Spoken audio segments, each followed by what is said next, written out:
মাঝি ভাই নৌকা চালায় আর দুরুদ পড়ে গুনগুনায়া। ওই নদীর মাঝে একটা মাছ মনোযোগ সহকারে ওই মাঝি ভাইয়ের দুরুদের আওয়াজ শুনতেছে। হঠাৎ এক জেলে এসে ওই মাছটাকে মেরে নিয়ে গেল। নিয়ে যাওয়ার পর বাজারে নিল, বাজারে নেওয়ার পরে বিক্রি করে। মাছটা মনোযোগ সহকারে নবীর দুরূদ শুনতেছে,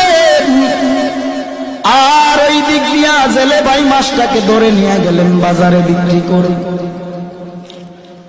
হঠাৎ করে আবু বকর বাজারের দিকে গেলেন, বাজারে যাইয়া মাছটা ক্রয় করলেন। নবীজিকে রাহমাতুল লিল আলামিনকে দাওয়াত করেছে আবু বকরের বাড়িতে নবী খেতে আসবে। সুবহানাল্লাহ। আবু বকরের বাড়িতে নবী খেতে আসবেন।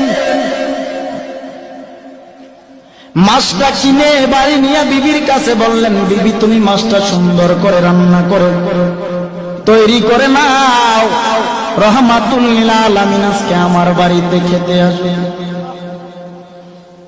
বিবি মাছটাকে কেটে রান্না করার জন্য কড়াইয়ের মধ্যে যখন রাখলেন, পাতিলার মধ্যে যখন রাখলেন, চুলায় আগুন